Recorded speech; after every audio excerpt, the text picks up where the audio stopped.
The Linguaverse presents the Shadow Spectrum episode, Two Masks of Power, Charm, Control, and Cold Cognition. Welcome to the Linguaverse presents the Shadow Spectrum. In our last episode, The Engine of the Shadow Mind, we traced the architecture of the inner abyss, that shadow terrain, where instinct, intellect, and injury converge. We saw how darkness in the psyche is not corruption, but cognition, how traits often pathologized as manipulative, cold, or cruel are, in their origin, adaptive dialects of survival. What appears as control often began as containment. What manifests as distance may once have been defense. The shadow is not born of evil. The mind attempts to speak the unspeakable when the body can no longer bear to feel. We uncovered how the self, when forged in volatility, becomes strategic. When empathy meets danger, it splits. One side softens into care, the other sharpens into calculation. What we call manipulation is empathy without safety, a capacity for attunement turned tactical. And intelligence, deprived of nurture, learns to govern emotion the way a general governs chaos. Every silence, every smile, every decision not to tremble is an ancient reflex rehearsed into reason. If the engine of the shadow mind revealed the mechanics, the pulsing core that translates fear into focus, then Masks of Power unveils its theatre. If the shadow is the engine, the mask is its stage. Here, the survival strategies we named before, control, charm, and cognition, are no longer raw instincts. They are refined instruments, performed with precision. Where once they sought only to survive, now they seek to succeed. Where once they camouflaged pain, now they curate presence. What begins as necessity matures into nuance, the language of influence, persuasion, and poise. This episode is a study in linguistic alchemy, how threat transfigures into tone, how vigilance becomes vocabulary, how the body's tension writes syntax across breath and silence. We'll be looking at power as performance, not as a moral failing, but as a psychological masterpiece crafted by nervous systems that learned early that composure buys safety and certainty earns survival. To understand the mask, we must first see its maker. The child who learned to smile while scanning the room, who softened their voice to soothe a storm, who withheld emotion to avoid eruptions, that child becomes the adult whose steadiness is mistaken for strength, whose charm conceals caution, whose intelligence polishes every sentence into armor. These are the authors of Poise and the prisoners of it. From engine to expression, in episode 1, we met the predator, the strategist, and the mirror, archetypes born of adaptation. The predator, forged in threat, commands. The strategist, born in uncertainty, calculates. The mirror, shaped by neglect, reflects. Each learned a dialect of defense. Now those dialects step into public view. They are no longer merely mechanisms. They are messages. The predator's calm becomes charisma, clarity distilled into cadence. The strategist's caution becomes composure, silence shaped into authority. The mirror's mimicry becomes charm, empathy turned outward, mirroring not for safety but for sway. Thus, the mask, once a tool of protection, becomes a technology of projection. It no longer hides, it persuades. It no longer shields, it steers. But masks, however elegant, are still instruments of distance. They are masterpieces of control, not conduits of connection. They stabilize chaos, but often sterilize intimacy. To inhabit them too long is to forget the pulse beneath the polish. In Masks of Power, we will not vilify these traits, but read them as linguistic artifacts, sentences written in the syntax of survival. Because every pattern of performance carries a buried plea. Do you still trust me if I tremble? The grammar of power, every culture constructs its own grammar of power, unspoken rules that translate presence into privilege. We are conditioned to equate confidence with competence, poise with precision, and authority with alignment. Tone becomes testimony, posture, proof, but these signs are not neutral. They are sociolinguistic symbols, learned through repetition and reward. Children watch which voices are obeyed, which silences are feared, which rhythms command attention. They absorb not only what is said, but how saying itself confers status. By adulthood, these codes are unconscious. The one who pauses before speaking is granted wisdom. The one who quickens is dismissed as reactive. Deep voices are calm. Steady eyes persuade. We follow cadence more than content, entranced by the choreography of control. Yet the body's calm can mean many things. There is calm born of integration, a system attuned, open, responsive. And calm born of constriction, a system frozen, scanning, armored in composure. They look alike, but their somatic signatures diverge. The first breathes, the second braces. Our task is discernment. Not all stillness is peace. Not all clarity is care. We must learn to read language as a nervous system, not a script, to ask, what state speaks through this sentence? Authority, as aesthetic authority, is often aesthetic long before it is ethical. It arises not from virtue, but from vibration, a felt sense that one presence steadies another. Leaders, teachers, lovers, and manipulators alike exploit this. They craft atmospheres, not arguments. Power rarely announces itself. It arranges itself. Its elegance lies in omission, the word unsaid, the breath unbroken. The most commanding voices are often the quietest, not because they suppress truth, but because they sculpt silence into suspense. In trauma-aware terms, this control is both brilliance and burden. The nervous system that masters stillness does so by compressing movement. The tone that never cracks is tuned by suppression. The voice that slows to a hypnotic rhythm may carry a lineage of threat, echoing the cadence of caretakers who punished haste.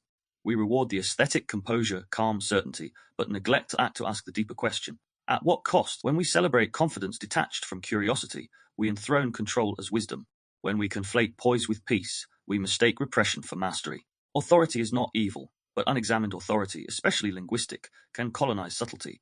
It frames dialogue as decree, compressing complexity into clarity, nuance into command. To deconstruct this aesthetic is to reclaim authenticity. True power speaks with, not over. The birth of charm, if authority is shaped by silence, charm is composed in sound. It is a melody of manner, the rhythmic persuasion of warmth, wit, and willingness. But beneath its grace often lies grief. Charm begins as empathy under duress. Children who learn that affection is conditional, that approval must be earned, develop an exquisite sensitivity to others' cues. They detect tension before words, read micro-expressions like weather, and modulate tone as forecast. Over time, this sensitivity crystallizes into skill. They become conductors of emotional climate. The charming adult mirrors others not out of manipulation, but memory. They know that agreement ensures acceptance, laughter averts danger. But repetition refines reflex into ritual. Soon mirroring becomes mimicry, and warmth becomes weaponized. Charm becomes a script. Compliments replace curiosity. Softness conceals strategy. Eye contact becomes choreography. It feels genuine because in origin it was, but its motive has migrated from connection to control. Thus, charm is both currency and cage. It earns approval but imprisons authenticity. It crafts intimacy without risk, the appearance of openness without exposure. To the listener, charm feels like care. To the speaker, it feels like safety. Both are right and wrong. The cult of cold cognition. In a culture obsessed with confidence, cold cognition, thinking detached from feeling, is worshipped as clarity. The unflinching analyst, the decisive executive, the unbothered intellectual, all are heralded as evolved. But cognition without compassion is precision without presence. The voice that never wavers may be wise or wounded. Some learn to amputate empathy to survive chaos. Others retreat into analysis to escape effect. Both produce eloquence, but one carries empathy's ghost. This is the mask of calculated composure, the leader who listens but never feels, the thinker who reasons but never reveals. We confuse their neutrality for nobility, their restraint for righteousness. Yet beneath the polished diction lies a nervous system allergic to uncertainty. Cold cognition is not cold by nature, it is cooled by necessity. It is a frost formed around fragile roots. Its tone is steady, its phrasing exact, but its pauses ring hollow. If empathy is melody, cold cognition is metronome. Reliable, rhythmic, unfeeling. The danger is not intellect, it is isolation. A voice without tremor cannot transmit trust. A new literacy of power to navigate these masks. We must cultivate a new literacy of power, one attuned to physiology as much as phrase. We must learn to hear when certainty is a substitute for safety, when composure is containment, when warmth is weaponized. Ask not, do they sound confident, but what does their confidence conceal? Ask not, are they calm, but is their calm breathing? True authority is not the absence of emotion, but the integration of it, the capacity to hold tension without transmitting it, to influence without erasing. In reclaiming this literacy, we free ourselves from both manipulation and mimicry. We cease to be spellbound by tone and begin to read its texture. Because the most dangerous performances are not loud, they are lovely, and the most liberating voices are not perfect, they are present. So let us step now into the theatre of authority, where cadence constructs kingdoms and silence sentences truth. The theatre of authority, power performed, presence projected authority is felt before it is understood. The body recognizes command in rhythm long before the mind names it. A room shifts when certain voices enter, not through volume but vibration. The nervous system scans tone, breath, stillness, and posture. It calculates safety from symmetry, leadership from latency. A calm voice slows time. A measured sentence compresses space. The one who governs tempo governs perception. This is the first law of linguistic authority. Control the rhythm, and you control the room. Consider the courtroom. The judge's tone is slow, deliberate, clipped at edges. Words fall like stones. Silence is not absence, it is punctuation. Each pause is a ritual, signaling that you will wait until I am done. The audience obeys not logic but latency. The time between phrases becomes a hierarchy. Or the therapist's cadence, slow descending with gentle vocal fry. Each word is a hand extended, each breath a mirror neuron invitation. You may exhale now. Here, authority is safety. The listener's breath synchronizes, cortisol lowers, dialogue deepens. Same tempo, different intent. The power of pacing is not moral, it is mechanical. Its ethics depend on empathy. The body does not distinguish between coercion and containment until later. Initially, both register as relief. Someone else is steering. This is why charismatic leaders, abusers, and healers can sound similar. All speak in patterns the body reads as direction. The difference lies in consent and curiosity. The manipulator assumes authority, the mentor invites it. Authority, when unconscious, becomes theatre, a performance of control mistaken for clarity. It prizes precision, not participation. In linguistic hierarchies, the speaker owns the tempo, the listener adapts. In relationships, this dynamic manifests subtly. One partner sets conversational pace, decides when silence falls, which subjects breathe and which suffocate. The other adjusts rhythm, waiting for cues like a dancer trailing the lead. Over time, power becomes embodied choreography. Yet not all performance is predatory. Rituals of steadiness can be sacred. A teacher's measured voice can regulate chaos. A parent's steady tone can restore safety. Language, like fire, warms or wounds depending on intention. To wield authority well is to remember its dual nature. It stabilizes and it shapes. The voice that calms must also listen. Reflection prompt. When does presence turn into performance? Identification activity. Track moments when you default to certainty or command to avoid vulnerability. How does your tone shift when safety feels scarce? Record notes after key conversations. What was said, what was felt, what was withheld. Integration practice. Record your voice twice, once in calm reflection, once under mild stress. Listen closely.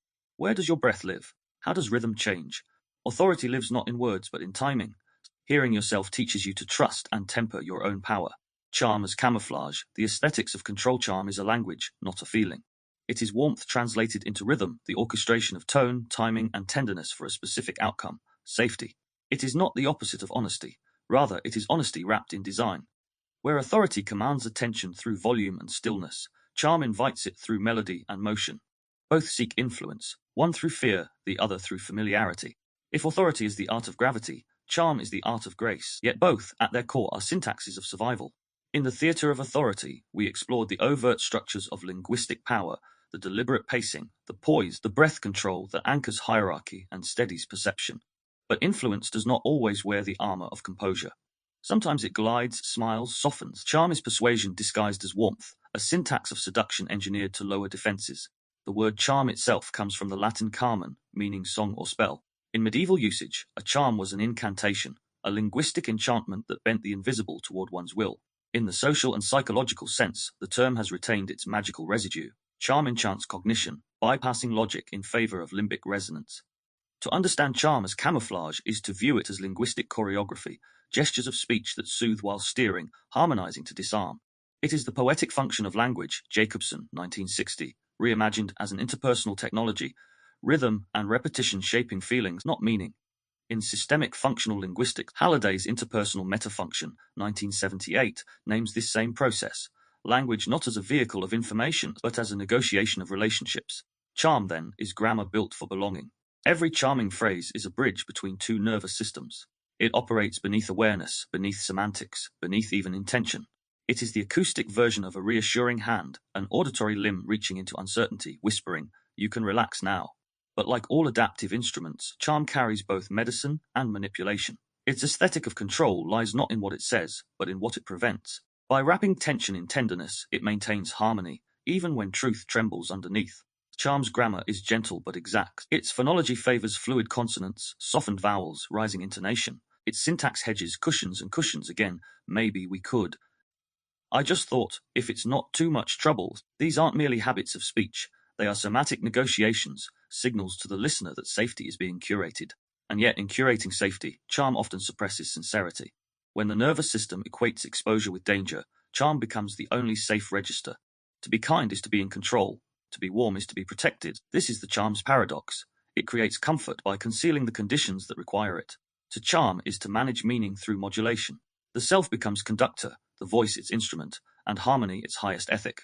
But harmony without honesty becomes hypnosis. Thus, charm is not a deception in the malicious sense. It is a design, a compositional form built atop nervous systems that learned early that being liked was safer than being real, empathy under duress. To charm is to feel acutely, incessantly, the shifting currents of another's internal state and to mirror them just enough to restore equilibrium. Charm is empathy under pressure. Charmers are emotional cartographers. They navigate microclimates of affect with uncanny precision. Yet this attunement, celebrated as emotional intelligence, often emerges not from abundance but from adversity. Neuroscientifically, charm draws its power from mirror neurons, first identified in primates by Rizzolatti and colleagues, 1996, which fire both when an individual acts and when they observe another performing it. These neural reflections allow us to feel into another's movements and moods. Over time, especially in volatile environments, these systems become hypertuned. The child scans faces, voices, silences, learning to preempt rupture. In the absence of predictable safety, the brain becomes a barometer. Each sigh, each glance, each tonal shift is logged, analyzed, and adjusted for. The child learns, if I can anticipate your emotion, I can modulate mine. This is limbic resonance. Lewis, Amini, and Lannon, 2000, weaponized for survival. The vagus nerve, the body's bidirectional superhighway between brainstem and viscera, becomes the conductor of charm. Through vagal co-regulation, Porges, 2011, charmers synchronize breath, gaze, and gesture, calibrating not only their own arousal but the others. Their warmth is not feigned, it is functional. By crafting calm externally, they stabilize chaos internally. Attachment theory, Ainsworth, 1978, Bowlby, 1988, reveals the developmental origins. Children with inconsistent caregivers, alternately loving and neglectful, cultivate hypervigilant empathy. They learn that connection must be earned moment by moment.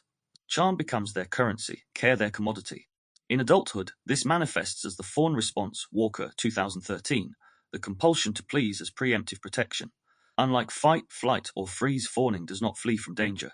It flirts with it. It says, if I can comfort you, you won't hurt me. Charm, then, is not falsehood. It is a social sedative, deployed instinctively by nervous systems allergic to abandonment. But this empathy, though exquisite, is expensive. The charmer's mirror reflects others so often that their own image blurs. When every interaction is a duet of adjustment, solitude becomes the only solo. Psychologically, charmers inhabit a paradox. They are relationally fluent, yet existentially uncertain. Their language of connection, honed in fear, ensures proximity but prevents intimacy. To charm is to earn affection perpetually, and thus never to rest in it. Philosophically, charm raises an ethical question. Can a gesture be both genuine and strategic? Is a compliment invalidated by its utility? If charm began as a necessity but now sustains influence, where does sincerity live? Perhaps sincerity is not in the absence of design, but in the awareness of it. To charm unconsciously is manipulation. To charm consciously is art. The former hides motive. The latter harmonizes motive with meaning. In trauma-informed linguistics, we might call this adaptive authenticity, the capacity to use social fluency with self-awareness, rather than self-erasure. Yet most charmers remain unaware of their choreography. Their nervous systems compose symphonies faster than cognition can transcribe them. They are poets of appeasement, fluent in a language they never chose. The mirror's smile, the mirror bearer, one of the shadow archetypes introduced earlier, survives by reflection. To mirror is to matter, to differ is to disappear. In linguistic terms, the mirror speaks in echoic phrasing, repetition for report, agreement as glue. They deploy complement chains. That's such a great idea, you always have the best instincts, hedging adverbs, maybe, sort of, a bit, and international smiles, upward lilts signaling friendliness. Each device serves the same end, to soften potential rupture. Brown and Levinson's, 1987. Politeness theory names these as positive face strategies, speech acts designed to affirm the listener's self-image. But when chronic, such strategies become linguistic servitude. The speaker maintains the other's comfort at the cost of their own clarity. Over time, charm ossifies into persona. Jung, 1959, described the persona as the mask of the psyche, a necessary interface between self and society. But when identification fuses with performance, the mask becomes the mirror. The charmer's selfhood dissolves into social reflection. This erosion is not merely psychological, it is linguistic disembodiment. When one's vocabulary is curated for palatability, authenticity becomes unspeakable. The self unexpressed begins to atrophy. Charm's reward structure, approval, admiration, and access seduce the psyche into perpetuating the illusion. In social hierarchies, charm functions as currency, traded for safety, status, or affection. The more refined the charm, the higher its exchange rate.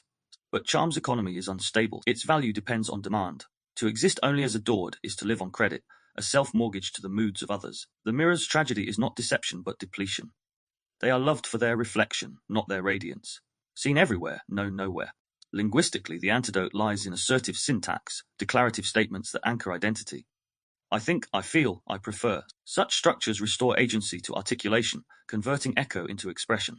Yet for the mirror, assertion feels abrasive. The nervous system, conditioned to equate differentiation with danger, interprets self-expression as a social threat. Speech stiffens, throat constricts, pauses multiply. The cost of honesty is bodily. Thus, healing the mirror demands not only new words, but new physiology, teaching the vagus that voice can vibrate without repercussion. Only then can the smile reflect truth, not tension. The violence of niceness, not all harm is loud. Some harm smiles. Charm's twin is niceness, a quieter coercion, a soft insistence that discomfort is impolite and truth is too abrasive to bear. It cloaks itself in consideration, in deference, in diplomacy, but beneath the gentle surface lies a contract. I will not rupture you if you do not reveal me. Niceness, like charm, is a linguistic performance. It employs polite hedges, face-saving devices, and prosodic smoothing to maintain social harmony. Brown and Levinson, 1987. Yet harmony here does not mean health. It means homeostasis, the frozen calm of a nervous system that equates disagreement with danger. When niceness becomes normative, it erases friction, the very texture through which growth occurs. What appears as grace may actually be a form of moral laundering, washing over emotional truth with a gentle detergent of diplomacy. In relationships, this laundering manifests, "It's fine. Don't worry, I understand," phrases that restore equilibrium externally, but accumulate resentment internally.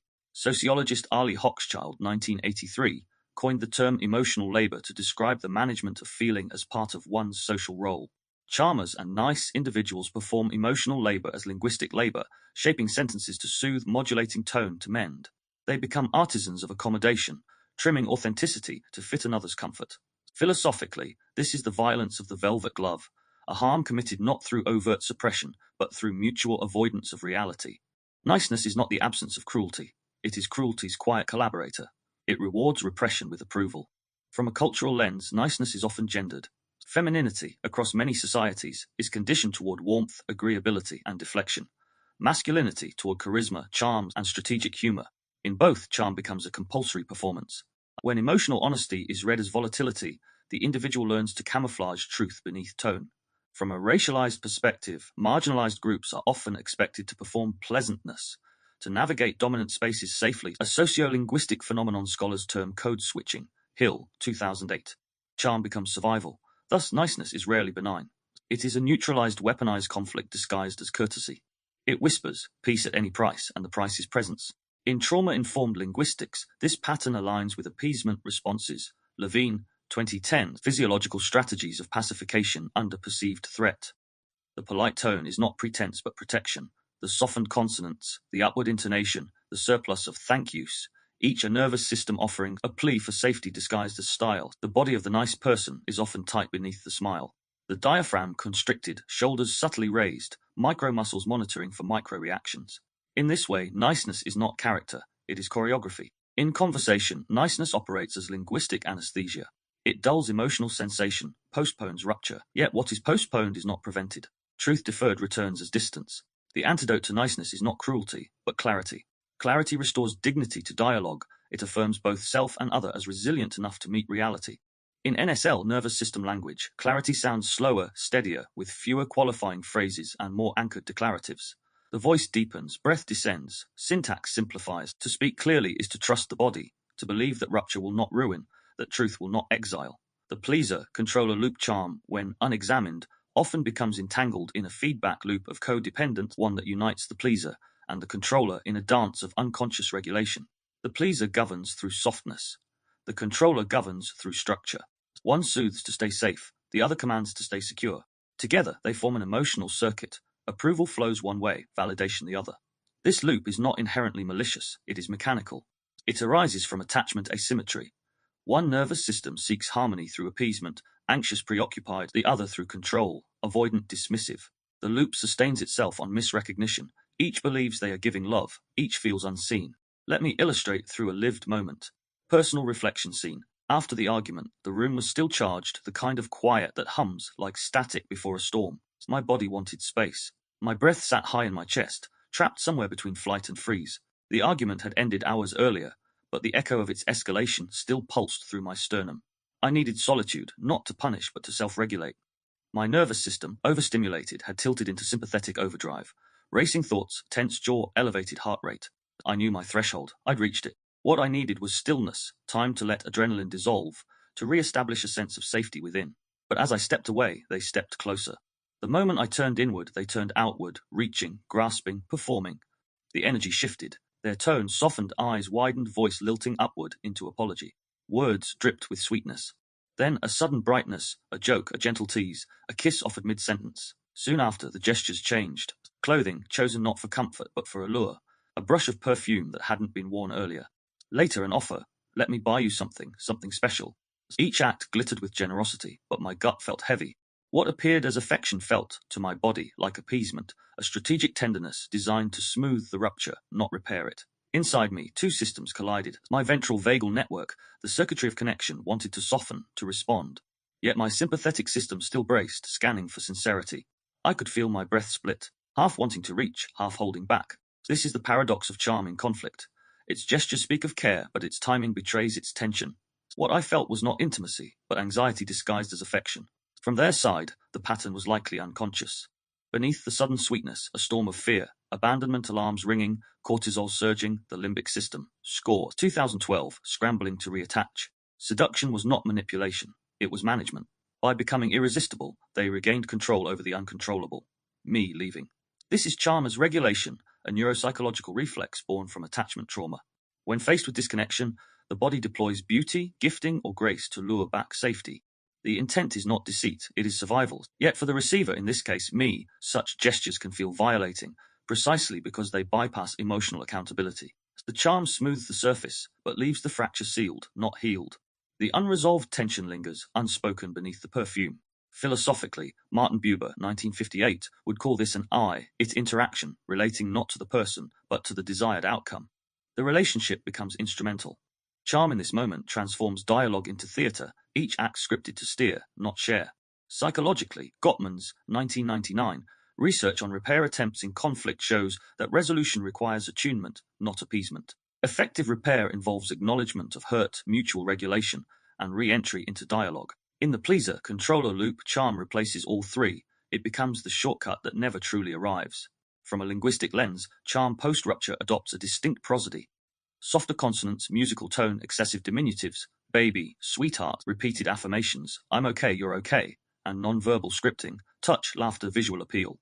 These are not inherently manipulative. They are somatic scripts, bodily languages of reunion learned in childhood, performed now in adulthood.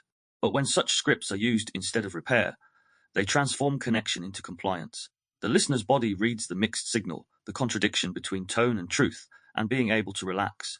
For me, standing there in that scent of tension and sweetness, I felt the fracture not between us, but within me. My intellect whispered compassion. They're scared, they're trying, but my body bristled. It knew this choreography too well. The charm was an old song, and my cells remembered the refrain. Don't leave, don't feel, just forgive. In that moment, charm ceased to feel like connection and began to feel like containment, a gilded cage made of compliments. So I stepped back, softly but firmly. I need space, I said, steady tone, low volume, slow cadence, declarative syntax, minimal apologies. My voice finally matched my need. Their eyes flickered confusion, then hurt. The charm faltered. For a second, beneath the polished surface, I saw the raw plea. Please don't disappear. And I felt it, the tenderness under the theatre. This is the tragedy of the pleaser, controller loop. Both partners speak in survival codes. One controls to feel secure, the other charms to feel safe. Both languages are logical to their nervous systems. Each gesture is a grammar of defense. The way out is not blame, but bilingualism, learning to translate each other's dialects of distress. The controller must learn that structure cannot substitute for softness. The pleaser, that softness cannot substitute for sincerity. To break the loop is to rewrite the script, not I'll soothe you so you'll stay, but I'll speak truth so we can meet. Charm detox. From polite to present charm unexamined becomes choreography. Charm examined becomes choice. To live perpetually in performance, even a benevolent one, is to lose fluency in the language of raw presence. The detox from charm, then, is not rejection but retranslation, transforming a survival dialect into a conscious register. We must ask not, how do I stop being charming, but how do I become real while being warm? In interpersonal linguistics, authenticity isn't merely honesty, it's semantic congruence, the alignment of word, tone, and nervous system. Gumper's 1982. When voice and physiology harmonize, communication becomes coherent. The goal is not to strip kindness from our syntax, but to strip conditioning from kindness. This transformation begins with awareness of linguistic reflexes, the phrases and tones that slip from our tongues before thought intervenes. Every habitual apology, sorry I just, every deferential hedge, maybe, if it's not too much trouble. Every flattering filler, you're so amazing at this, carries the residue of previous survival scripts. In nervous system language, NSL, we treat these as somatic syllables, verbal reflexes tied to regulation. Each apology, each appeasement, is an exhale of uncertainty. By slowing speech and breathing together, we re-enter choice. A charm detox doesn't require silence. It requires slowness. Speed is the accomplice of inauthenticity. The faster we speak, the less we sense. Charm thrives in haste. presence blooms in pause. When one begins to detox charm, relationships may wobble. Others may notice a shift in tone, less cushioning, and more clarity. Those accustomed to being soothed may experience your calmness as coldness, your steadiness as distance. This is not regression, it's recalibration. Charm detox is also grief work. You grieve the identity that protected you, the smile that opened doors, the flattery that dissolved tension. These tools once saved you. Now they must be retired with reverence, not resentment.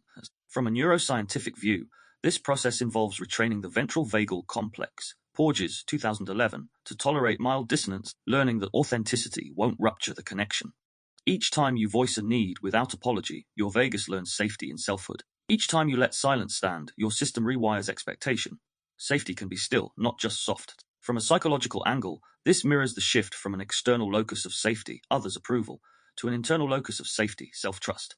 Cognitive behavioral frameworks, Beck, 1976, would identify this as restructuring core beliefs. I must please to be safe becomes I can be honest and remain safe. Linguistically, charm detox invites assertive syntax, clear subject-verb constructions, declarative statements, and minimal qualifiers. Compare charm mode. I was just wondering if maybe we could talk later, if that's okay.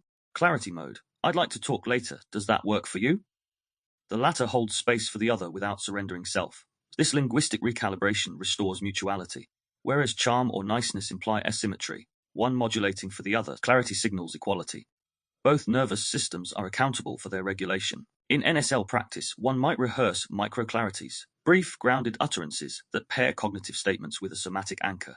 Examples: I feel tense, I'm going to take a slow breath. I need 5 minutes to gather my thoughts. I care about this, I also need honesty. Each phrase models co-regulation without coercion, warmth without weaving. Philosophically, this is the journey from aesthetics to ethics. Charm beautifies, clarity dignifies. Where charm manipulates resonance to maintain comfort, clarity invites dissonance in the service of truth. The transition is not aesthetic impoverishment, it's aesthetic evolution. True beauty in language arises when form and function converge, when tone, timing, and tenderness serve transparency, not theatre. To detox from charm, then, is not to become blunt or cold. It is to become linguistically congruent, to let the music of your voice echo the integrity of your meaning. The voice reclaimed as charm loosens, silence first feels foreign. Many who live through the pleaser's apprenticeship confuse pause with peril. The body, long attuned to anticipate others' needs, interprets emptiness as error. Yet it is in this void, this unscripted space, that authenticity finds its pitch.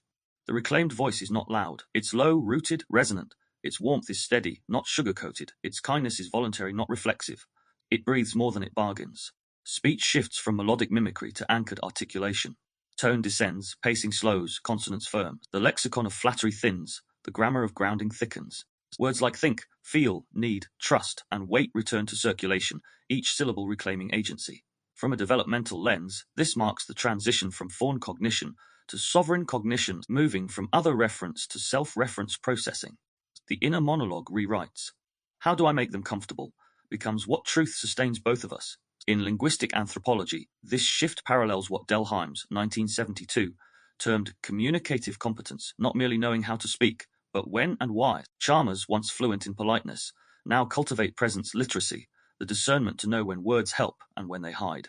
Somatically, this evolution feels like space in the chest. Breathing no longer competes with speaking. The diaphragm and dialogue coexist. The vagus hums gently beneath the clavicle, anchoring voice to body. Philosophically, reclaiming the voice invites reconciliation with paradox, that gentleness can coexist with firmness, that love can include limit. As Bell Hooks, 2000, observed, love and abuse cannot coexist. Charm, when used to pacify, becomes a subtle form of self-abuse, a silencing through sweetness. Reclamation restores love to its rightful tone, courageous, not compliant. In relationships, the reclaimed voice often disrupts old patterns. Partners habituated to appeasement may interpret steadiness as withdrawal. Those reliant on control may experience your calm as a challenge. Yet over time, authenticity reorients the field. Interactions become slower, denser, and more honest. This reorientation is neuro-linguistic integration, the alignment of message, music, and meaning. When voice and value converge, each conversation becomes a ceremony of coherence. Reflection. When has composure become camouflage? Consider a moment when your calm concealed your truth, when charm or niceness served as a shield. What fear did composure protect? Was it rejection, conflict, shame, or the loss of control? Trace the nervous system's logic. What danger did stillness outsmart? Write one sentence that begins, I smiled when I wanted to, and finish it truthfully. Let language reveal what charm obscured.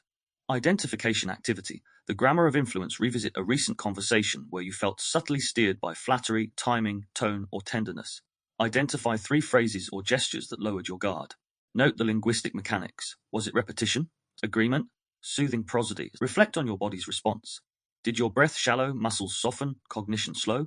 Charm often hides in micro moments, the compliment that buys permission, the joke that dodges truth. Seeing the syntax breaks the spell. Integration practice. Honest warmth for 1 week. Practice honest warmth, communicating care without agenda. Before speaking, check 3 anchors. 1. Intention. Am I seeking connection or control? 2. Integrity. Do my words align with my body's truth? 3. Inclusion. Does my tone honor both myself and the other? Speak slower.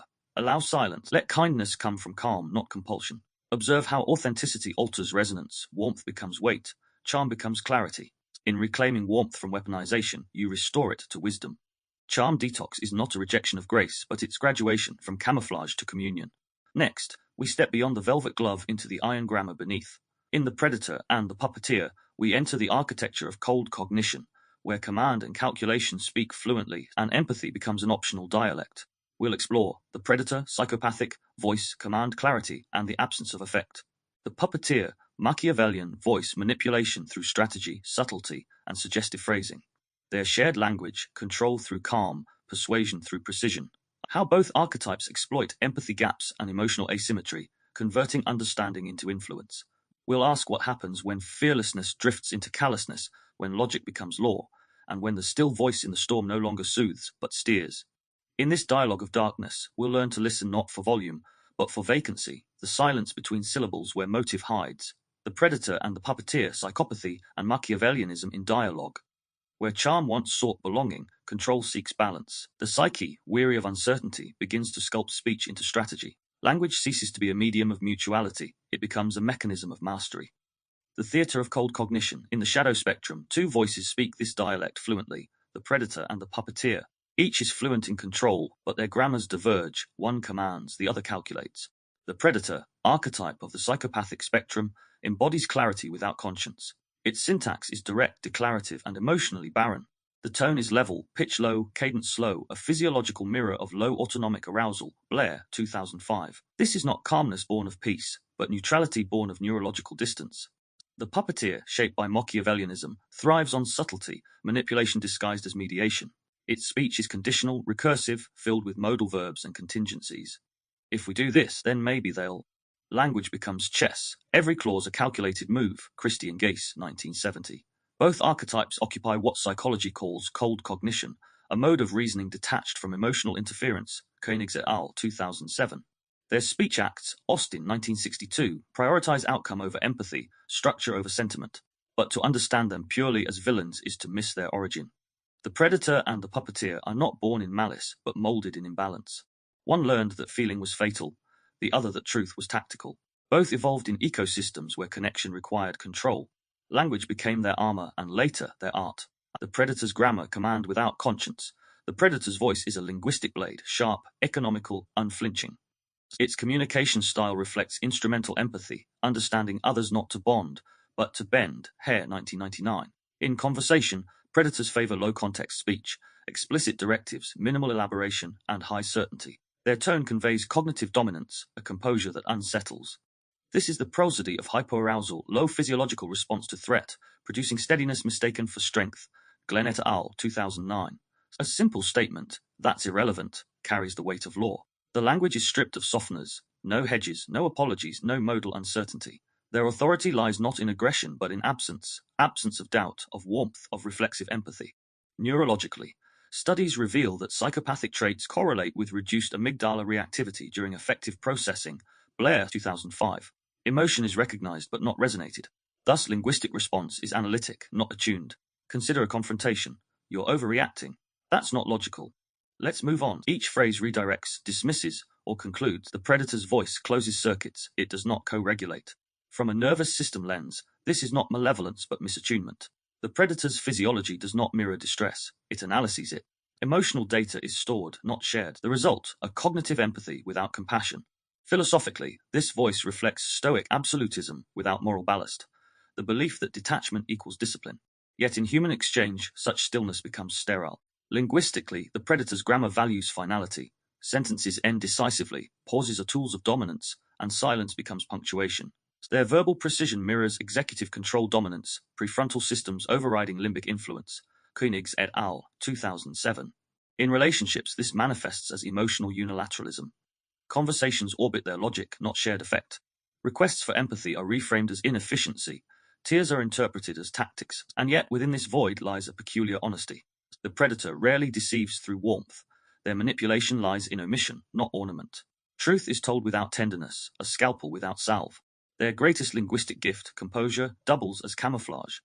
The puppeteer's grammar, seduction through syntax, where the predator commands, the puppeteer persuades.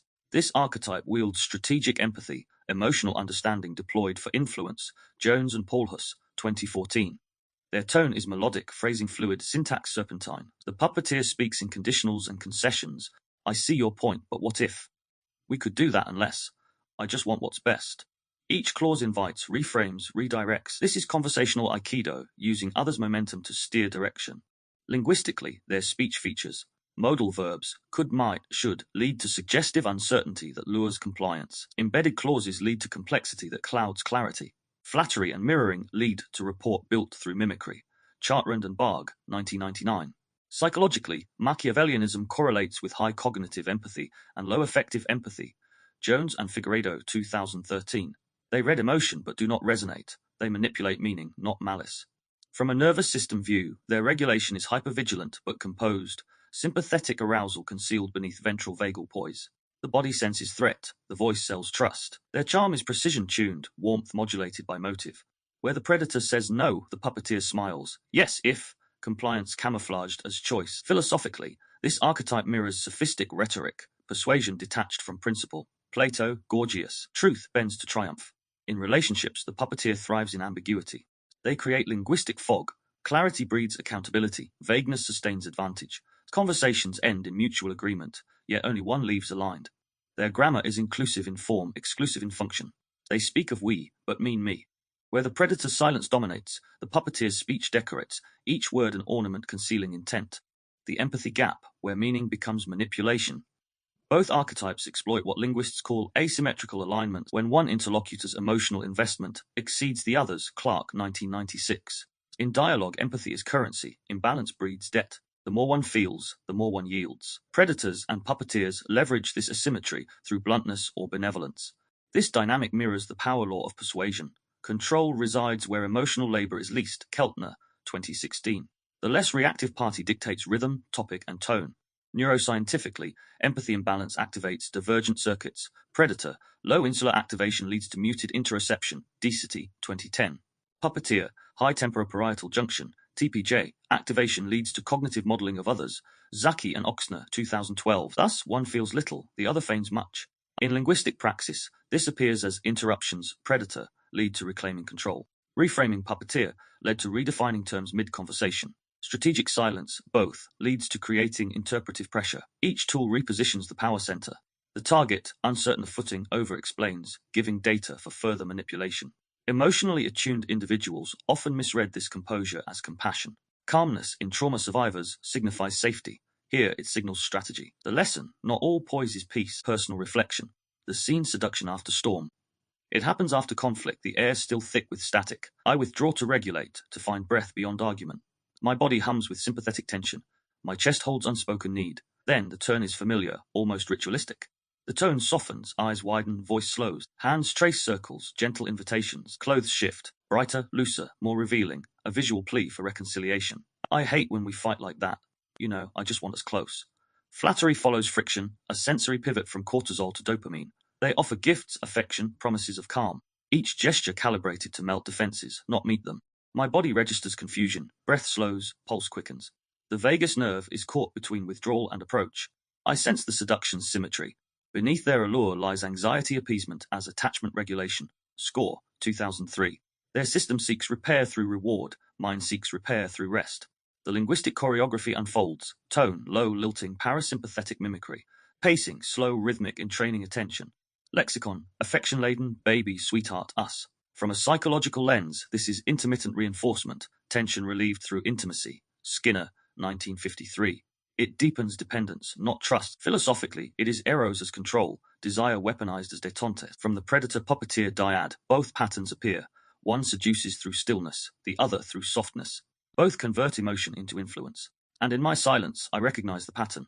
Composure can be camouflage, tenderness, a tactic, integration. From control to clarity, to decode these dialects is not to condemn them. The predator's calm can become centered leadership, the puppeteer's strategy, social intelligence. Every shadow trait, when integrated, reveals its root virtue. Through awareness, command transforms into containment. Calculation evolves into clarity. From a linguistic standpoint, integration involves shifting from directive to dialogic syntax, replacing imperatives with invitations, strategies with statements. From a nervous system view, regulation replaces repression. The cold voice warms not by sentiment, but by somatic synchrony, matching tone to truth. Philosophically, the journey is from instrumentality to integrity, speech as stewardship, not subjugation. Reflection. When has composure become camouflaged? Recall a moment when your steadiness hid your struggle, when you appeared calm, but only because chaos was forbidden. What part of you equated stillness with safety? What feeling did control protect? I held my breath when, and complete it truthfully. Then, breathe it out. Identification activity. The power in conversation. Revisit a dialogue, recent or remembered, where dominance or manipulation surfaced. Did the speaker interrupt, redirect, or reframe? Did tone flatten, soften, or silence? How did your nervous system respond? Did you shrink, rush, rationalize? Map these cues. Awareness dismantles enchantment. Integration practice. Assertive honesty. For 1 week, practice assertive honesty, clarity without cruelty. 1. Replace covert phrasing, I guess it's fine, with direct language. That doesn't work for me. 2. Anchor your tone to your breath, exhale before responding. 3. Let silence stand composure without concealment. Each truthful utterance reclaims coherence, power becomes presence, and presence becomes peace. Fearlessness or callousness, the myth of mastery. In every mythology of strength, there lies a misunderstanding that stillness equals sovereignty. A calm face, an unshaken tone, and a hand that never trembles are all celebrated as signs of mastery. Yet beneath many composed exteriors beats a nervous system not at rest but restrained. The thin line between mastery and masking. In psychological literature, emotional suppression is often confused with emotional regulation. The former dampens expression, the latter digests experience. Suppression constricts, regulation integrates. Gross, 1998. But in a culture that prizes productivity and poise, numbness masquerades as discipline. In linguistics, this confusion manifests as semantic compression, the shrinking of expression to conserve control. Speech becomes stripped of subjectivity, tone flattens, and pauses grow long. The lexicon narrows around logic, adjectives fade, the voice, though even, is empty. Such compression signals cold cognition, the dominance of rational processing over effective resonance. Koenig et al. 2007. While this mode supports clarity in crisis, it severs empathy in intimacy. A nervous system trained to prize precision learns to distrust passion. Confidence in this schema becomes cruelty, not through malice, but through misattunement. The body reads calmness as safety, yet the listener feels unseen. Poise without presence fractures the connection. This is the paradox of modern mastery. Efficiency erodes empathy, and in the race for composure, we abandon communion. The task before us is discernment, learning to tell the difference between stillness born of steadiness and stillness born of shutdown. The anatomy of cold cognition. From a neuroscientific view, cold cognition refers to decision-making processes guided by logic rather than emotion. It engages the dorsolateral prefrontal cortex, DLPFC, and anterior cingulate cortex regions tied to executive control and conflict monitoring, Becerra et al., 1999. In moderate states, cold cognition is adaptive.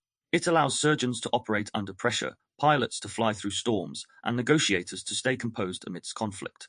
But when dissociated from the limbic system, this cognitive clarity calcifies into callousness. The amygdala, responsible for effective salience, becomes underengaged.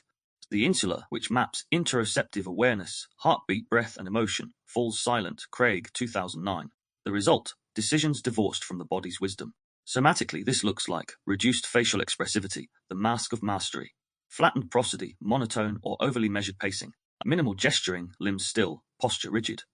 Delayed affective resonance, understanding feelings without feeling them.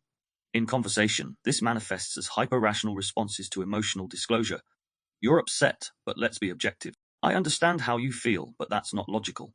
Crying won't solve this. Each phrase appears composed, even compassionate, yet it conveys distance. Emotional data is processed cognitively, but not metabolized relationally. Linguistically, this tone employs declarative dominance, statements over questions, and certainty over curiosity. Pauses serve punctuation, not presence. The voice carries authority, but not attunement. Philosophically, this is the realm of Apollonian excess, reason reigning over rhythm, light blinding shadow. Nietzsche warned of this imbalance, where too much clarity sterilizes vitality. The Birth of Tragedy, 1872. True composure integrates both hemispheres, the analytic left and the affective right. Cold cognition, when balance, becomes lucid empathy, when isolated, frozen intellect. The psychology of poise. Poise is not posture, it is a nervous system state. In nervous system language NSL, poise reflects ventral vagal tone, a physiological signature of calm engagement. Porges, 2011. The body remains relaxed yet alert, voice warm, gaze steady, breath rhythmic. But when poise is performed rather than felt, it signals dorsal vagal mimicry, shutdown disguised as serenity. The difference is subtle, but somatically discernible. Steadiness breathes. Suppression holds. Integration listens. Dissociation observes. To the untrained eye, both appear tranquil. Yet their linguistic fingerprints diverge. Integrated poise speaks in first person, naming experience. I feel, I need, I sense. Dissociated poise speaks in generalities. It is what it is. Things happen. We move on. In trauma-adapted cognition, detachment becomes virtue. Survivors often receive praise for staying calm under pressure, unaware that their calm is collapsing. Society rewards stoicism, not sensitivity. Poise without presence is a polished mask. The voice sounds centered, but the soul has stepped aside. In clinical psychology, this adaptation mirrors alexithymia, difficulty identifying and expressing emotion. Taylor et al., 1997. Linguistically, it appears as concrete language, absent metaphor. Emotion is described in events, not essence. I got angry replaces I felt betrayed. Such phrasing reveals an internal grammar that values action over effect. The psyche becomes a stenographer, not a storyteller. The healing of poise requires reclaiming permission to tremble, to allow voice, breath, and body to move together. True mastery is not motionless, it is musical. Somatic semantics, the body's grammar of stillness. Every nervous system speaks a dialect of stillness. In suppression, muscles brace, breath shortens, gaze fixes. In integration, muscles lengthen, breath deepens, eyes soften. Both appear calm. Only one is communicative. To the trained listener, tone tells the tale. Suppressed stillness, constricted prosody, tight throat, clipped consonants. Integrated stillness, resonant prosody, open vowels, rhythmic phrasing. This is bioacoustic coherence, voice and vagus in dialogue. Porges and Lewis, 2010. Linguistic indicators mirror physiology. Suppressed speakers use nominalizations, the situation, the problem, which leads to depersonalization. Passives, it was handled, which leads to agency avoidance. Disclaimers, I'm fine, which is known as emotional elision. Integrated speakers use active verbs to take ownership, temporal markers that indicate presence. Right now, I notice. Affective adjectives to signal awareness. From a linguistic anthropological view, suppression is indexical, pointing away from the self. Integration is referential, pointing within the self. Silverstein, 1976. In dialogue, suppression creates semantic voids, spaces where truth could live but doesn't. Integration fills them gently, not with excess, but with essence. Philosophically, this mirrors Taoist Wu Wei, effortless action. True mastery moves with, not against the moment. The voice, aligned with breath, becomes the body's most honest organ. When confidence becomes cruelty, confidence without compassion is choreography without music, precise but joyless. In relationships, such confidence erodes empathy subtly. A partner dismisses distress as drama. A manager values metrics over morale. A leader silences dissent with serenity. These patterns reflect instrumental rationality. Habermas, 1984. Logic serving outcome, not understanding. When efficiency eclipses empathy, human complexity is treated as inefficiency. Conversations reduced to transactions. Pauses become inconveniences. From a developmental lens, many achievers inherit this pattern from conditional attachment. Love earned through performance. Stillness becomes currency. Composure, compliance. The voice learns to flatten feelings to maintain favor. Over time, empathy is outsourced to intellect. The person learns about care, not through it. Somatically, this appears as braced serenity, relaxed brow, rigid jaw, torso tension masked by stillness. Neurobiologically, it signals high prefrontal limbic decoupling. Thought and feeling no longer co-regulate. Etkin et al., 2015. The antidote is embodied humility, a tone that admits, I don't know, but I care. Linguistically, humility manifests as interrogatives. How did that feel for you? Or how do you feel now? Acknowledgements. That sounds painful. Collaboratives. What can we do together to work this out? Confidence that includes curiosity becomes compassion. The poise paradox, discipline or dissociation. The psychology of poise reveals a paradox. The same traits praised in high-functioning adults, focus, calm, restraint, often originate in childhood hypervigilance. The child who learned to read the room becomes the adult who runs the room. Yet beneath composure lies conditional safety, peace contingent on control.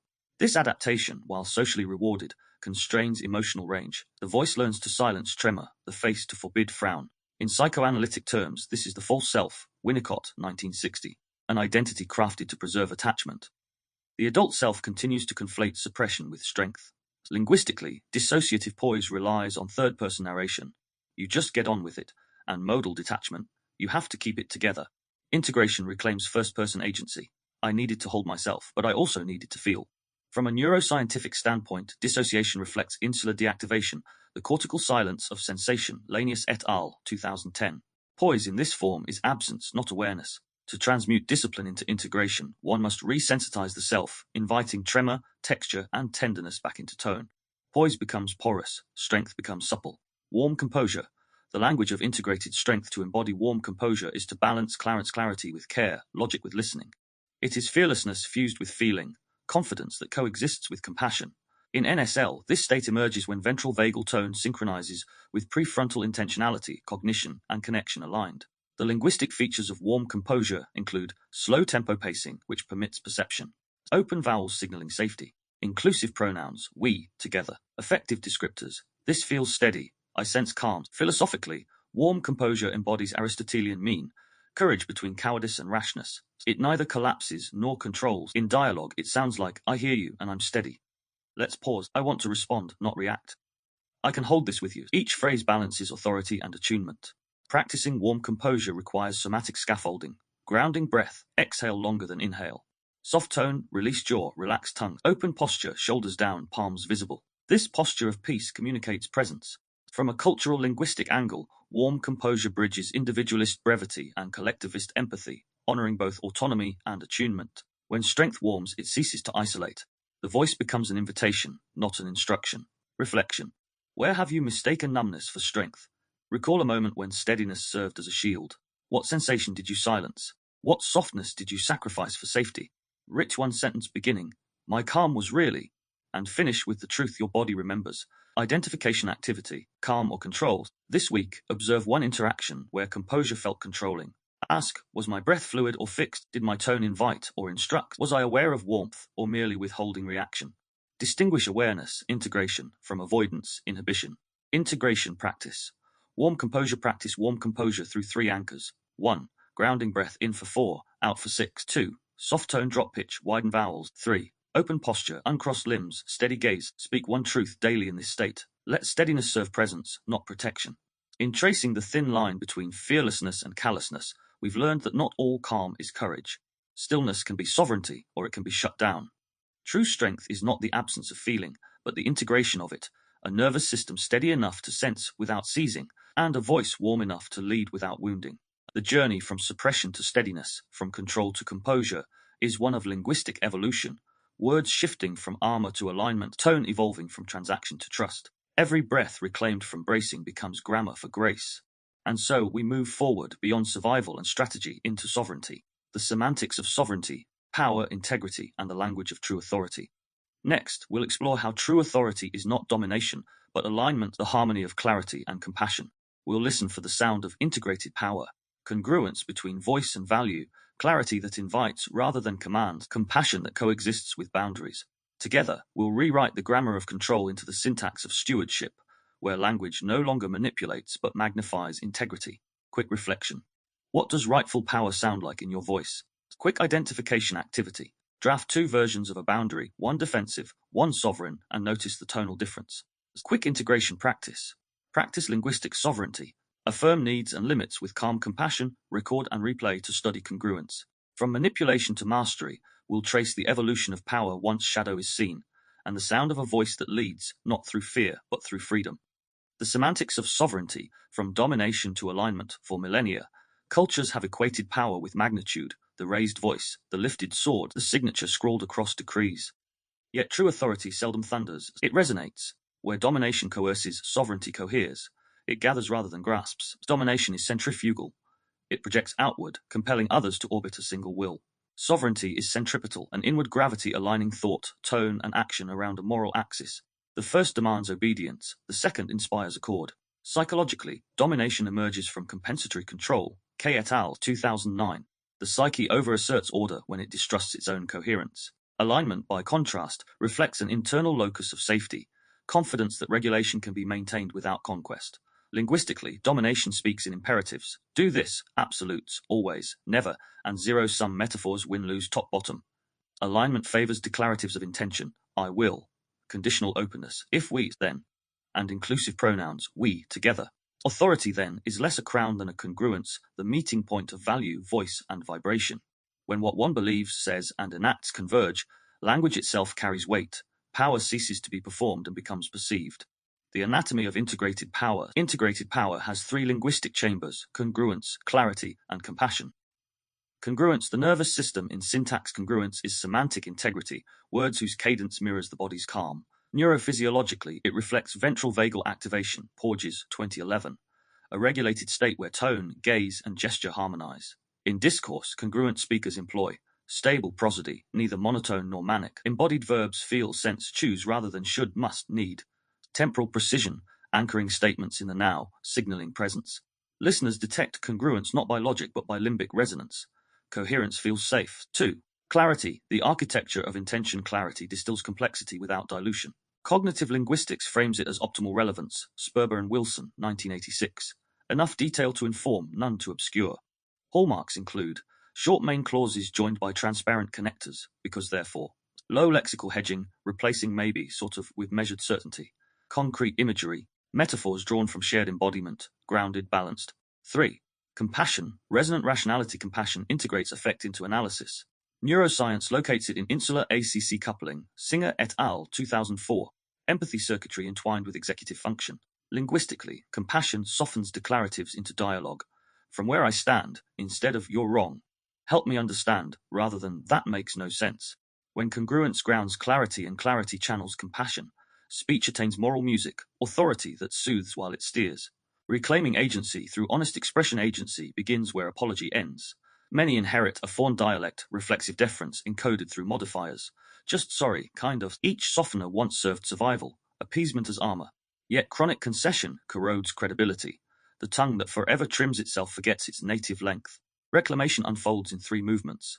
1. Awareness, transcribe one day of speech, underline every hedge. 2. Substitution, swap I just think with I think, remove the linguistic cringe. 3. Somatic anchoring, pair assertion with breath. Exhale during truth-telling to couple honesty with safety. In nervous system language, NSL, this practice rewires the link between expression and threat appraisal, teaching the vagus that stating is not severing. Philosophically, honest expression enacts Sartrean authenticity, choosing speech that mirrors freedom, not fear. Psychologically, it restores self-efficacy, Bandura, 1997. Linguistically, it revives first-person ownership. I prefer, I declined, I decide. From the grammar of control to the syntax of stewardship. Control constructs. Stewardship coordinates. The controller hoards verbs, make, force, ensure, while the steward disperses them, invite, guide, collaborate. A. Evolutionary linguistics of power across social hierarchies. Power talk shifts from imperative to interrogative as trust matures. Early dominance relies on orders. Advanced governance relies on questions that cultivate consensus. Carney et al., 2015. B. Pragmatics of stewardship. Stewardship language foregrounds mutual intentionality. Tomasello, 2008. Deictic inclusivity. Let's look at this together. Process verbs such as to explore, develop, and consider. Metacommunication, which is naming the dialogue. I'd like to check how this feels for both of us. See ethical semiotics. Semiotically, control encodes scarcity, power over. Stewardship encodes sufficiency, power with. Rewriting grammar thus rewrites ontology. Others cease to be obstacles and become orbiting centers of agency. Embodied sovereignty. The posture of presence. True authority is felt before it is followed. Its somatic signature blends grounded stance, open chest, balanced gaze, and measured breath. Biofeedback studies, Meyer et al., 2007, show posture modulates perceived legitimacy, expansion without aggression signals confidence integrated, not inflated. Voice. Acoustically, sovereign tone occupies mid-range frequencies with gentle vibrato, steady, not stiff. The absence of tremor stems from regulation, not repression. Rhythm. Sovereign pacing mirrors cardiac coherence, McCarthy et al., 2009, 0.1 Hz breath speech coupling. Listeners entrain subconsciously, translating cadence into credibility. Lexicon. A sovereign lexicon privileges verbs of stewardship, hold, tend, align, over verbs of possession, own, seize, claim. It treats dialogue as ecology, each word a living node affecting systemic harmony. The shadow's redemption, manipulation to mastery. Every manipulator is an unrecognized linguist. They sensed early the elasticity of language, its power to pivot perception. The task is not to erase this intelligence, but to redeem it, refine cunning into compassion, strategy into service. In Jungian terms, integration transforms the shadow trickster into a wise mediator. The tongue once trained to twist now learns to translate between fear and understanding. Rehabilitation follows 3 alchemical turns.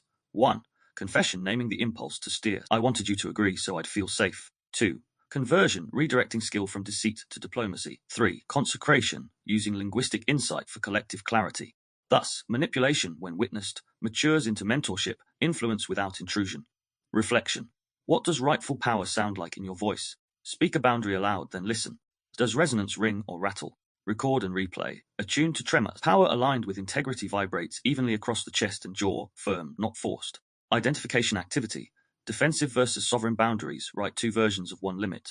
Defensive. You can't talk to me like that, sovereign. I'm available for dialogue conducted with respect. Note shifts in pronoun, pitch, and pulse. The latter centers self-definition, not other denial. Integration practice. Linguistic sovereignty daily. Affirm one need using calm compassion. 1. Breathe until heart rate steadies. 2. State the request in first person, simple present. 3. End with an invitational clause. Are you open to that? Record, replay, and feel alignment. Over weeks, congruence becomes cadence. Having traced the architecture of authentic authority, from alignment to embodiment, we now stand at the summit of the shadow spectrum's second ascent. The masks of charm, control, and coldness lie disassembled. Beneath them, language rediscovers its sovereign source. What remains is integration, to gather every fragment of power, polished by awareness, and forge a voice that leads because it listens first. The mirror tongue, nervous system language, and sovereign speech, all language is resonance before reason. Words are not merely codes for cognition, they are vibrational mirrors, each syllable a signal that reverberates through both speaker and listener. The mirror linguistic hypothesis, MLH, proposes that language functions as a bi-directional regulatory system. When we speak, we do not simply express states, we induce them, both in ourselves and in others. The grammar we choose becomes a tuning fork for our nervous system. Syntax is semantic. To speak congruently, then, is not only to think clearly, but it is to breathe safely. Every utterance sends a neurolinguistic pulse through the vagus nerve, entraining the body toward expansion or contraction. In this view, nervous system language, NSL, is the applied art of aligning semantics, prosody, and physiology. Sovereignty is the fluency with which we modulate that triad, thinking, saying, and sensing as one coherent act. Linguistic resonance and co-regulation mirror neurons. Rizzolatti and Craigero, 2004, suggest that perception and production share circuitry. To witness emotion is to simulate it. Likewise, hearing tone activates motor and affective mirroring. A calm voice lowers cortisol, a clipped one sharpens it. Thus, speech becomes a co-regulatory instrument. When sovereignty steadies the speaker's breath, it steadies the listener's. When tone carries tension, it exports turbulence. In dialogic practice, sovereign communication follows 3 NSL principles. 1. Attunement before articulation. Sense your own breath before selecting words. 2. Pacing over persuasion. Slow tempo invites safety, which invites truth. 3. Reciprocal regulation. Listen for the echo. If the body tightens, revise tone, not content. The sovereign speaker recognizes that meaning is transmitted not solely in lexeme, but in limbic resonance, the felt field between bodies. Syntax, a somatic pathway. Every grammatical structure cues a nervous response. Structure, the imperative. Do this, the interrogative. Could we, and the declarative. I choose, the somatic signal, the constriction, the curiosity and the stability, and the state invoked, compliance or defiance, engagement and ownership. Sovereign syntax, the declarative reigns, not as command, but as anchored authorship. It claims reality without colonizing it. The body, hearing its own certainty, releases bracing. Coherence begets coherence. Compare, you need to listen. Raises the limbic alarm, sensed and perceived. Threat. I'd like to share something. Can you listen with me? Allows for co-regulation, viewed as open and an invitation. Here, syntax sculpts safety. The mirror hypothesis frames this not as metaphor, but mechanism. Form informs feeling.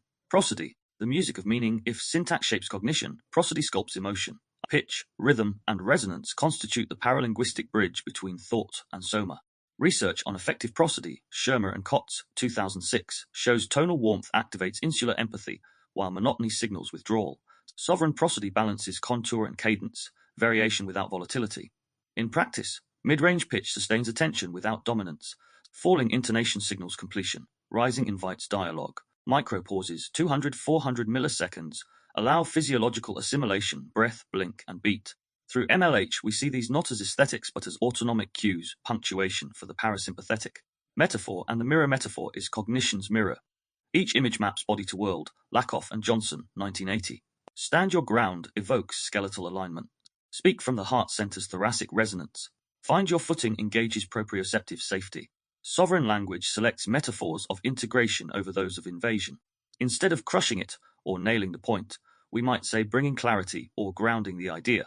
The nervous system distinguishes aggression from attunement, even in analogy. Feedback loops, the biolinguistic circuit in NSL modeling, communication forms a biofeedback loop. Intention leads to expression and then resonance, which allows reflection and integration. Each loop refines state awareness. Intention anchors motive. Why am I speaking? Expression is enacted through syntax and tone. Resonance returns somatic data. How does it feel? Reflection interprets feedback. What shifted? Integration adjusts future articulation. Over time, this cyclical literacy produces metalinguistic sovereignty, the ability to sense one's speech shaping one's state in real time.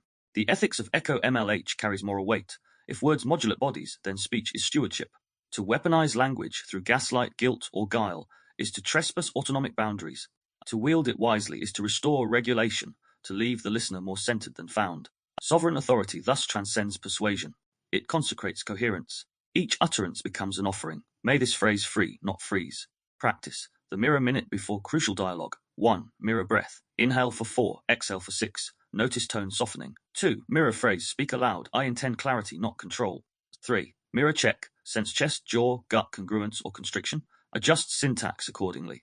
This micro-ritual grounds sovereignty in sensation, a grammar felt before spoken. Philosophical implications. The mirror linguistic hypothesis. MLH reframes logos as a living loop, word and world co-arising. Language ceases to be a tool and becomes terrain. Sovereignty is navigation, not conquest. In phenomenological linguistics, each utterance is both a mirror and a map, revealing internal alignment and redrawing relational space. Sovereign speech is ecological. It balances personal truth with collective resonance. Thus, power's final evolution is poetic, not ornamental, but ontological. The sovereign does not speak to be right. They speak to be real. Sovereignty, in this mirror frame, is not the command of many, but the coherence of one nervous system, narrative and nuance braided into a single current of clarity. When word, breath, and body converge, the voice becomes a tuning fork for truth. Authority ceases to be asserted. It is acoustically evident. This is the essence of the semantics of sovereignty. Power that listens, speech that steadies, language that liberates. Beneath the mask's power has always worn faces, charm smiles, control steadies, coldness silences. Each is a dialect of survival, a grammar learned in the academy of uncertainty. When we began this journey, we saw these masks as manipulations. Now we recognize them as translations of needs unmet, boundaries unbuilt, and safety outsourced. The charmer translated fear into friendliness, modulating tone to mend tension. The controller translated chaos into choreography, scripting each scene to prevent surprise. The stoic translated overwhelm into order, distilling feeling into fact. Each was fluent in the language of its wound. To unmask is not to vilify these dialects, but to listen to their etymology, where they came from, what they were meant to say before they became silent. The arc from camouflage to congruence. Across these two episodes, a pattern emerged. Charm sought acceptance through adaptation. Control sought safety through certainty. Coldness sought dignity through distance. In linguistic anthropology, these are adaptive codes, socio-emotional strategies encoded into speech. Every "it's fine" once meant "please stay." Every "I've got it" once meant "I'm scared you won't." Through reflection, we began to hear the subtext beneath syntax, how apology hid assertion, how polish muted plea. True sovereignty, we discovered, is not the erasure of these dialects, but their integration, warmth without weaving, structure without strangling, composure without collapse. Power redefined is no longer performance but presence, a nervous system steady enough to speak truth in its native tempo.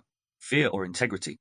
As awareness deepens, discernment sharpens. In each pause before speech, a question hums. Where does this composure come from, fear or integrity? Fearful composure is tight, breath held, jaw locked, syntax symmetrical but sterile. Integral composure is tonic, breath deep, voice even, syntax alive with nuance. The difference is somatic authorship. When the body co-writes the sentence, the truth sounds warm. Integrity does not tremble because it trusts itself. It does not need to decorate, dominate, or disappear. It knows that tone is territory, and no sovereignty is secure if it colonizes another. Thus we reclaim alignment as authority, speech in which logic bows to empathy, empathy balances clarity, and clarity bends back toward compassion. Power is not how loud we speak, but how cleanly, when every word becomes a mirror rather than a weapon, a bridge rather than a barrier. The intelligence beneath manipulation. Every manipulative act was once an act of genius, a quick-thinking nervous system solving an impossible equation. How do I stay safe when honesty is punished? Charm became strategy, control became shield, coldness became armor. Beneath each is the same brilliance, adaptive intelligence misapplied through pain. In this light, manipulation is not malice but misdirection. Creativity collapsed into defense. To shame it is to shame ingenuity. To understand it is to redirect genius toward grace. When the inner linguist matures, cunning becomes clarity, persuasion becomes poetry, and power becomes partnership. Integration, then, is not the annihilation of the mask, but the education of the actor to teach the voice that once protected to now connect. Self-authorship, language as liberation. The final lesson of sovereignty is authorship. To speak is to shape reality. To choose words consciously is to revise fate. Every I must rewritten as I choose frees a muscle. Every you made me transformed into I feel restores agency. Every apology replaced with presence, thank you for waiting, reclaims dignity. Language, when reclaimed, ceases to be a leash and becomes a lineage, each utterance a genetic marker of awakening. We are not bound by the tongues that taught us. We are invited to evolve them. Thus ends the arc of power, from performance to presence, from mask to mirror, from control to coherence. In the next episode, episode 3, Wounds That Speak, Trauma and the Birth of the Shadow, How Pain Becomes Persona. As we step beyond the masks of power, we now descend deeper into the depths of the mind, where performance was born from protection. Episode 3 is not about control, it's about cause, the origin stories of every mask. Here, we'll trace the grammar of pain, how every persona began as a plea, every adaptation as an echo of unmet need. We'll meet 3 archetypes written in the ink of survival. The wounded strategist, whose sociopathy is armor, not absence, logic shielding a once trembling heart. The abandoned child, whose borderline volatility is exposed, emotions worn outward like nerves, seeking touch through the storm. The performer, whose narcissism is illusion, a mirage of worth cast across an inner desert of shame. Each archetype speaks in a different tongue, silence, rage, seduction, spectacle, yet each says the same thing.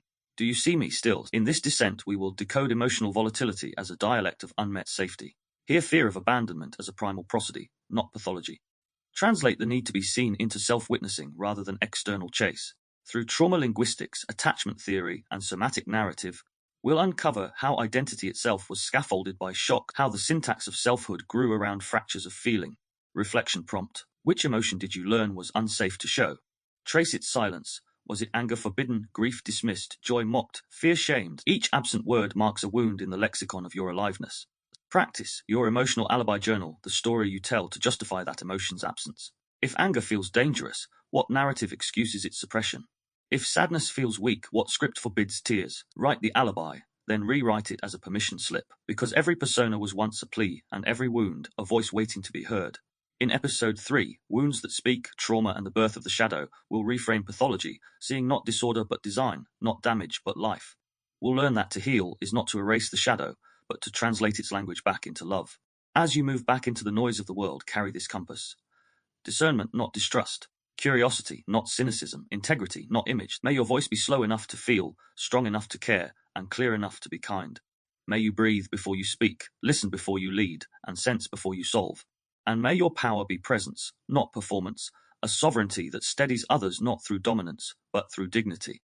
So as we end this episode, may your power be present, your language be lucid, and your calm be met with compassion. You've been listening to the Linguaverse Presence, the Shadow Spectrum. I'm James Miller.